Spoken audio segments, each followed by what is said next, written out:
The White House, September 1, 1864.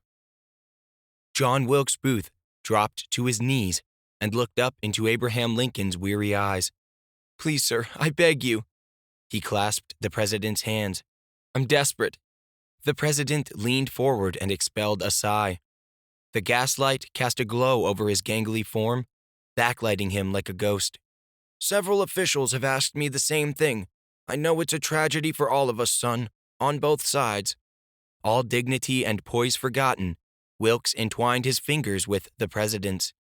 "We've suffered enough heartbreak with this war, Mr. President. You've seen our cities in ruins and our people starving. Just this one favor on behalf of the South, and so many of us will be forever grateful." "I would like to," Lincoln said, "but I've already spoken to your future father-in-law, Senator Hale. Sir, those other men were here for political reasons, including Senator Hale. I'm appealing to you on a personal level." Regarding Lincoln at close range for the first time, Wilkes saw the strife and turmoil of the war condensed in those tired gray eyes. Wisdom and fatigue creased his weather-beaten face. "I wish I could help you, son, but I can't grant every favor that I'm asked for. It wouldn't be fair." As an actor, Wilkes knew how to keep his emotions under control, but he saw no reason to put up a facade of composure. This tragedy was real and more painful than his breaking heart.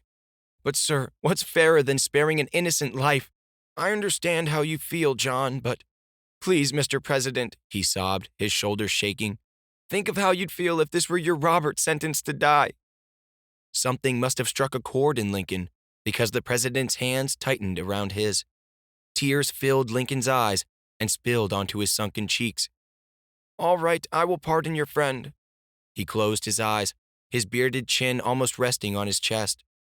"This will cause many repercussions, but at times like this, I have to follow my heart." Wilkes slowly got to his feet, their hands still clasped, their eyes locked. "Thank you, sir. Some people say you're two-faced, but I know you follow your conscience and are true to your word." "If I were two-faced, would I be wearing this one?" The hint of a smile came to his thin lips. Wilkes squeezed the president's hand again, this time in farewell. "You won't regret it. So many people will be forever grateful to you, I promise. And again, I'm sorry to have intruded at such a late hour. Good night, Mr. President." Lincoln merely nodded. Wilkes backed out of the office and shut the door. Then he turned around and slumped against the fading, peeling wallpaper, thanking God the president had spared John Bell's life. As Wilkes walked the dark halls over the threadbare carpet, he shivered as a cold draft chilled him. How dare the government let this house, the most iconic symbol of American pride, fall into such disrepair? What a disgrace. A pang of sorrow tore at his heart with painful memories of the 4-room log home of his birth, his mother's struggle to feed 10 children at the mercy of his father, the brilliant drunkard actor who died penniless.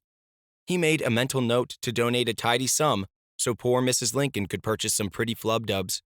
Stepping out into the night, he felt the urge to turn back and ask President Lincoln's forgiveness for the slanderous things he'd said since the war had started. But that was before he saw Lincoln as a man, standing there in a nightshirt, war-torn and exhausted, a father who'd lost thousands of sons. Before leaving the White House grounds and climbing into his carriage, Wilkes looked over his shoulder at the pale square of light, a lone beacon glowing in that cavernous mansion. He would find a way to repay the president. Somehow, some way, he would repay him. September 15, 1864. Wilkes flipped through the mail his dresser had brought from Ford's Theater and sorted it. Business mail in one pile, letters of praise in the other. But he saw no letter from his closest friend, John Bell. Wilkes didn't really expect one. They'd get together for a saloon crawl soon enough. He chuckled, remembering some of the antics they'd pulled together. They'd been playmates, schoolmates, closer than most brothers. When Bell was accused of spying for the Confederates and sentenced to hang, Wilkes knew his only chance to save his friend was to beg President Lincoln to pour out his heart. Bell was a loyal citizen who loved his country, but like some patriots, he just went to extremes. Lincoln's sparing him the gallows gave Wilkes a new respect for the president. For the first time in 4 years, his heart lightened.